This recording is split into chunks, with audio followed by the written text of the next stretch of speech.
Esto es En el Estudio. Sean bienvenidos y bienvenidas una vez más a este espacio de TV One de la Dirección de Comunicación de la Universidad Autónoma de Nayarit. Soy Rogelio Betancur y junto a todo un equipo le presentamos el día de hoy un tema de interés, así que quédense con nosotros. Comenzamos.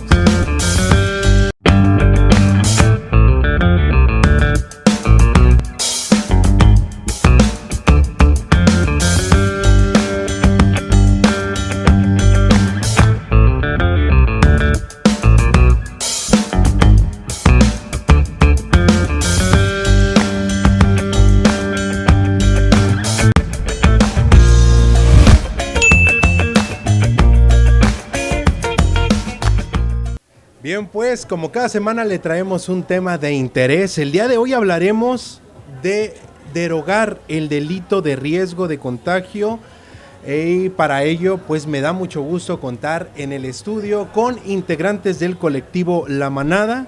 Le doy la bienvenida a Juan Manuel Ibáñez. Gracias por acompañarnos. ¿Cómo estás, Juan Manuel? Muy bien, Rogelio, gracias. Y de igual forma le doy la bienvenida a Ian Zavala. Bienvenido y gracias por acompañarnos.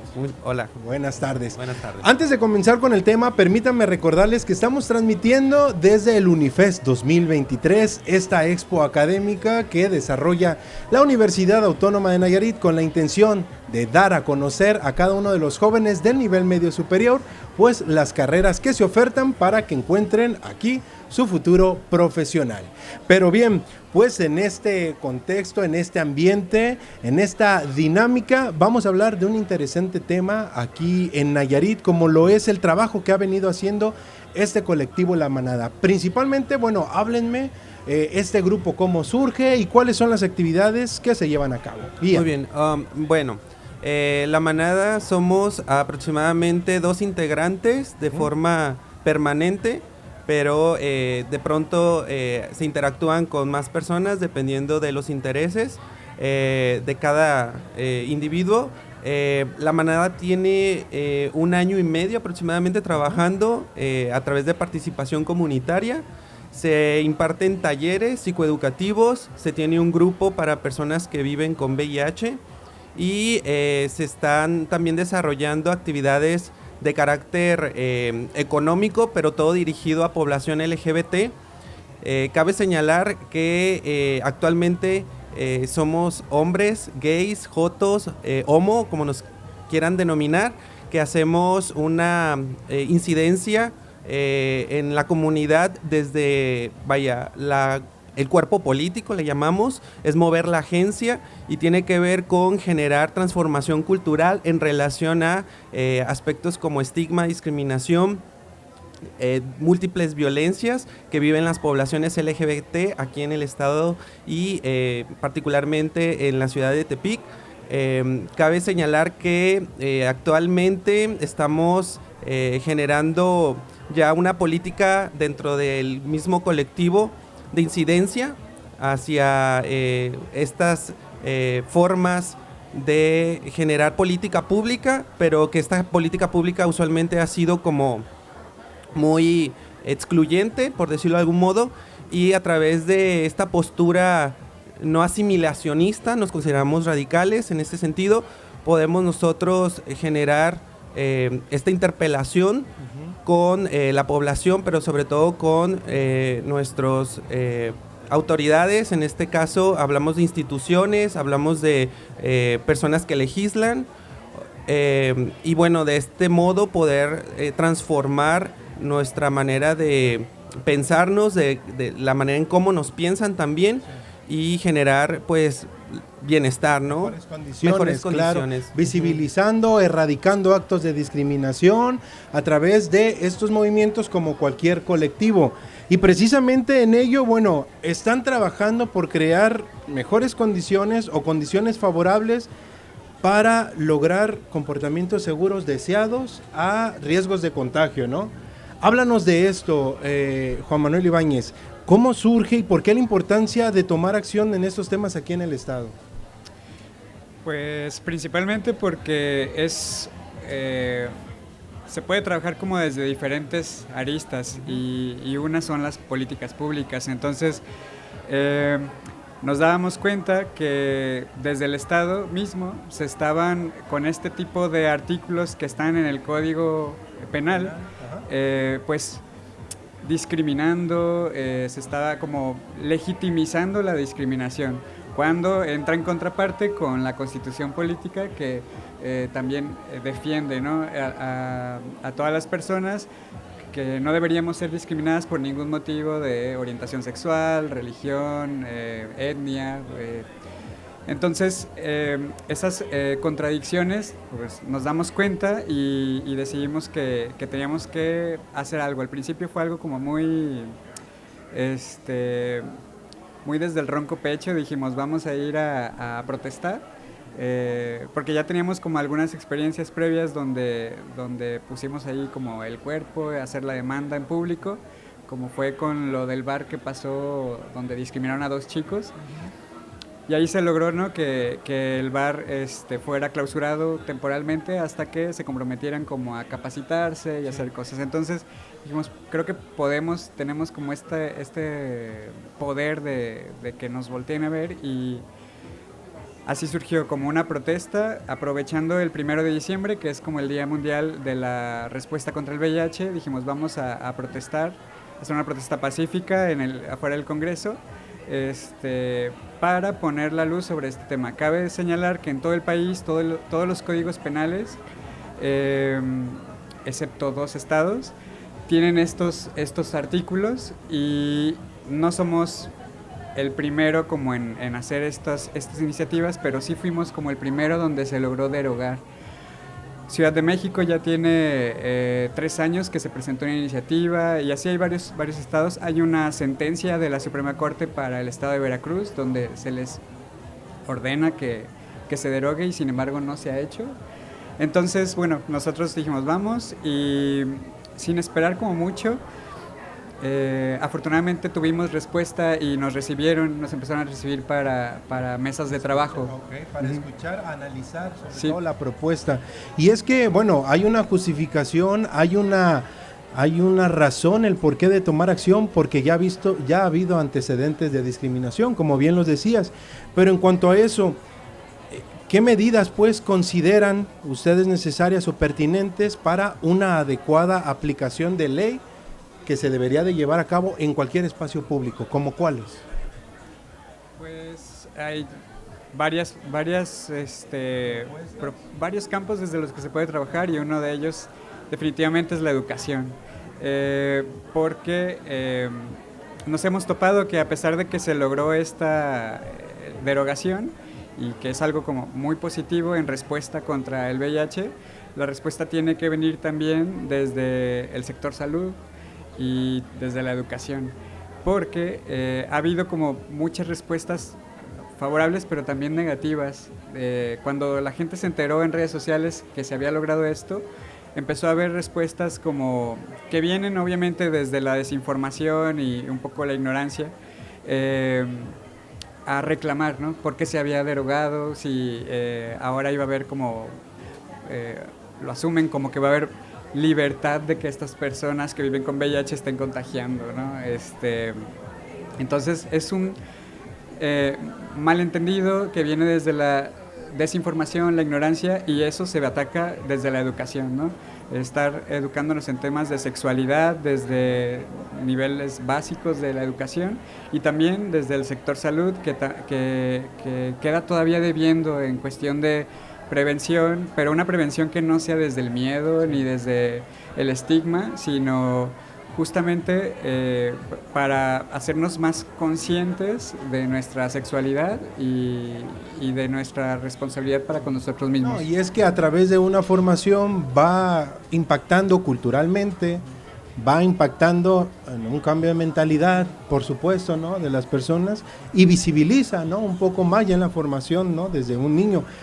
Al crear este colectivo, Ian, supongo que pues tenían ustedes, sabían de actos discriminatorios que quizás se estaban dando, de personas que pasaban quizá por alguna situación de este tipo, o por el hecho de estar contagiado quizá con una enfermedad de transmisión sexual. Abónanos un poco más de eso, como cuáles son los que se estaban dando. De base, que me gustaría así como comentar que creo que la colectividad o este esfuerzo que hacemos, donde se mueven las agencias individuales y se transpola al ejercicio colectivo para el cambio cultural, viene precisamente de una discriminación y unas violencias históricas, ¿no?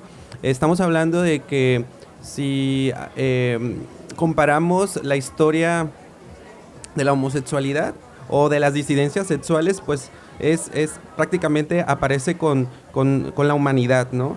Pero a través de los diferentes contextos y a través de las diferentes etapas podemos identificar cómo se van censurando las diversas formas de vivir nuestras sexualidades y se van generando como estos actos de violencia y específicamente actos que van estigmatizando los cuerpos disidentes sexuales. Entonces, aparece la pandemia, o sea, llevamos 40 años viviendo con la pandemia de VIH y parece leyenda, ¿no? Es decir, muchas personas todavía consideran que el VIH y el SIDA, que son cosas distintas, consideran que todavía tiene el mismo impacto al cuerpo y a las vidas que a sus inicios en los 80s. Entonces, ese tipo de sistema de creencias no ayuda en lo absoluto a que podamos nosotros generar unas vidas dignas, vidas vivibles, sexualidades libres de miedo y donde todas y todos podamos generar unas relaciones nutridas, unas relaciones que sean desde los marcos éticos, desde los derechos humanos. Entonces, la idea es como en conjunto, no solamente problematizar el tema del VIH y del SIDA, sino empezar a problematizar otros aspectos como nuestras economías, como la visibilidad que hay de las personas que no somos heterosexuales, no solamente en el espacio público, sino también dentro de las instituciones, ¿no? En las instituciones de salud. Es decir, hay como demasiados elementos donde puede caber el tema del cuerpo disidente y cómo interpela con otros fenómenos en tema de salud. Específicamente aquí pues estamos hablando de VIH y del SIDA, pero creo que hay como otros elementos que también se entrecruzan y que, si bien es cierto, nosotros nos dimos a conocer o nos colocamos en el espacio de las miradas públicas es con esta derogación de ley y que tiene que ver con VIH, pero creo que hay como más elementos que se pueden desmontar. Trabajar, sí, que se pueden desmontar. Trabajar para empezar a incidir en cualquiera de los contextos, ¿no?, de la vida pública o social del ser humano en donde se desarrolla. Y es que precisamente eso, lo que están tratando de combatir es el castigo quizá que se pueda dar a través de criminalizar, por así decir, quizá a personas que viven con alguna enfermedad, ¿no?, de transmisión sexual. ¿Tienen conocimiento de cuáles son pues las medidas que se aplican a personas como penalmente, por así decirlo? ¿Qué es lo que tratan de combatir, no? Sí, estos artículos específicamente hablaban de, bueno, no los recuerdo de memoria, pero decían cuestiones como, por el simple hecho de que una persona que ponga en riesgo de contagio a otra persona puede ser condenada o sentenciada a de 5 a 20 años de prisión, ¿no? Una mujer sifílica, que incluso así decía él, que amamante a un bebé propio de terceros, también será puede ser condenada. Y una mujer que amamante a un hijo o hija que viva con sífilis, un bebé que recién nacido, también. Entonces hay varias cosas ahí que están desactualizadas. Empezar a trabajar en ello, ¿no?, para pues generar una mejor conducta, por así decirlo, o leyes que establezcan una cultura diferente, ¿no? Desde los términos, el Código Penal era muy discriminatorio en cuanto a su vocabulario. Al principio, en las primeras mesas de trabajo, de hecho, tanto Fiscalía, que es quien aplica este código, y el Congreso, pues sí pusieron un poquito de resistencia porque éramos pues prácticamente personas que desconocidas para ellos, y llegábamos y les decíamos en la mesa, tienen que derogar esto. Entonces era así como, espérame tantito. Lo escucharon y dijeron, bueno, sí tenemos un lenguaje aquí que ya está desactualizado, sí hay que armonizarlo, podemos actualizar estos códigos. Y nosotros insistíamos, no, es que se tienen que derogar. Hay una sentencia de la Suprema Corte que dice tal cosa, entonces no venimos aquí para una actualización que permita que se siga discriminando y violando derechos humanos. Queremos que se derogue. Sí. Y precisamente eso iba, las autoridades, ¿cómo han tomado el tema? ¿Ha habido una apertura? ¿Ha habido una mesa de trabajo? ¿Un análisis para poder impactar en esto directamente en el Código Penal? Sí, sí lo hubo. De hecho, como te decía, hubo mesas de trabajo, 2 concretamente, donde estuvieron presentes personas del Congreso, comisiones, las de Salud y Derechos Humanos y la Fiscalía. Y nosotros como sociedad civil expusimos ahí nuestra exposición de motivos basándonos en documentos de ONU-SIDA, en la iniciativa que ya habían presentado en Ciudad de México, y un documento que nos sirvió mucho fue un análisis que realiza la Red Mexicana contra la Criminalización del VIH. Ya hay un cuerpo ahí muy documentado y todo eso nos sirvió como para presentarlo. Congreso también hizo su trabajo y ya para una segunda mesa nos dimos cuenta que ellos ya, y lo expresaron así, ya veían viable derogarlo. O sea, estudiaron también el marco legal en otros estados y se dieron cuenta que realmente era necesario. Y también hubo en este intermedio una reunión de colectivos y colectivas con el gobernador. Él, por medio de Inmunay, tenía la intención de acercarse a la sociedad civil y escuchar sus demandas. Y pudimos estar también en esa reunión. Entonces, de los 3 poderes hubo apertura y escucharon nuestra demanda, y afortunadamente todo se alineó para que pudieran votar. ¿Es un hecho? Es decir, ¿ya se va a dar esta derogación? ¿Ya se está haciendo o se hizo?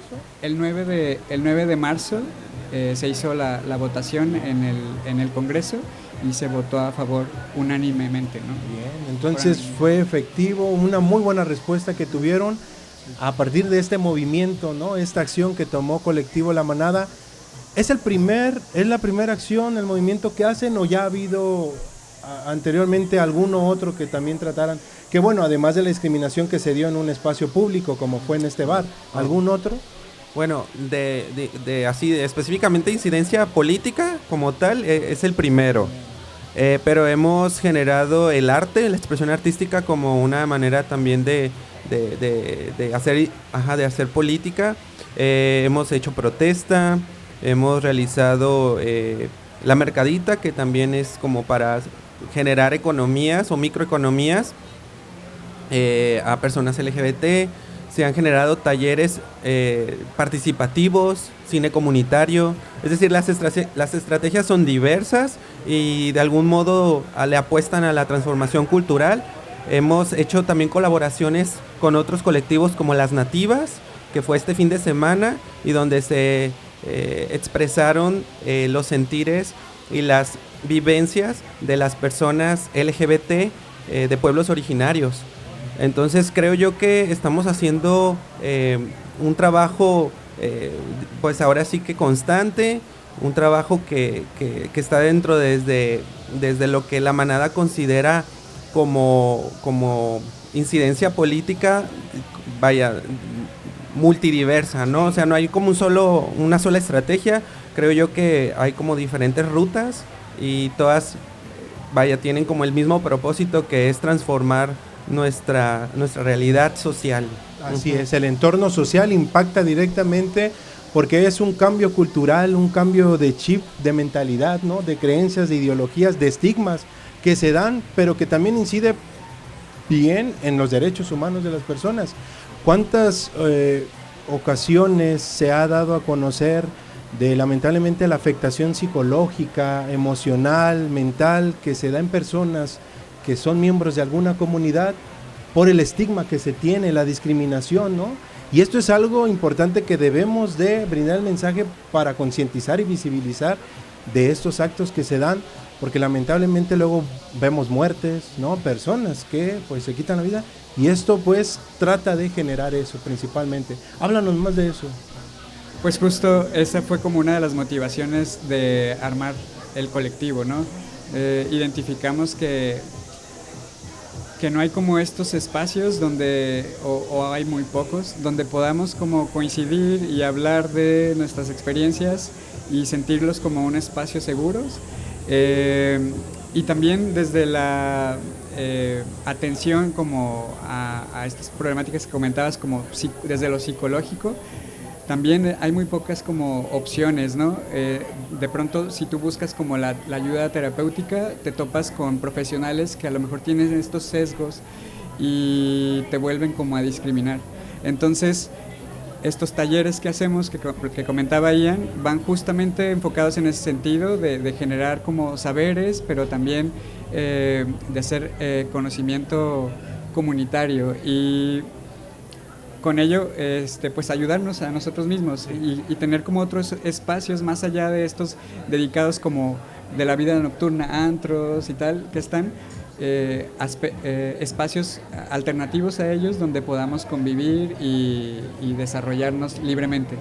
Bien. Y es que pues espacios con apertura se deben dar como estos. La propia Universidad Autónoma de Nayarit debe ser abierta a la diversidad, ¿no?, al conocimiento, ¿no?, de comportamientos sociales que deben dar, y es precisamente el porqué, la intención y la importancia de que nos acompañaran el día de hoy aquí en el estudio, cosa que les agradezco mucho y los felicito por esta acción, este movimiento que han emprendido y que ha dado muy buenos resultados. Entonces, para que toda la sociedad lo conozca, hay un cambio en el Código Penal para no discriminar a personas o de la comunidad LGBTQI+, ¿no es así? ¿Algo más que les gustaría agregar?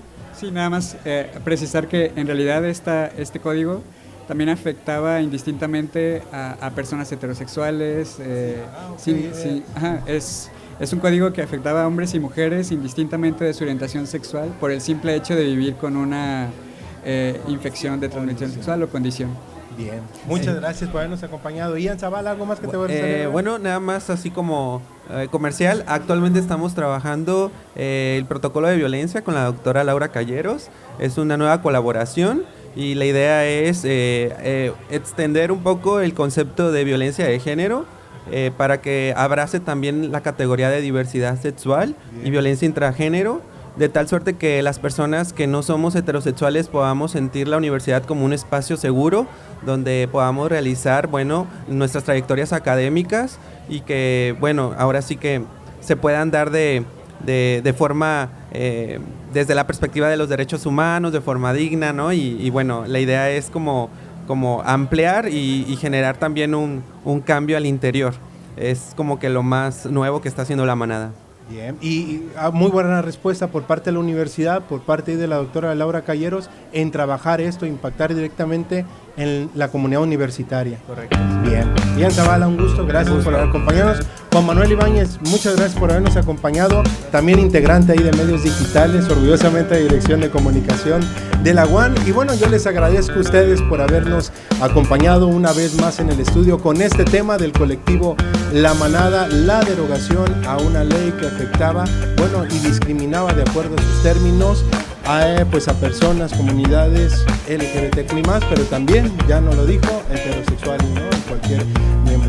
Gracias también a nombre de todos mis compañeros que hacen posible presentarle a usted este programa. Yo soy Rogelio Betancourt, lo espero hasta la próxima en un tema más aquí en el estudio.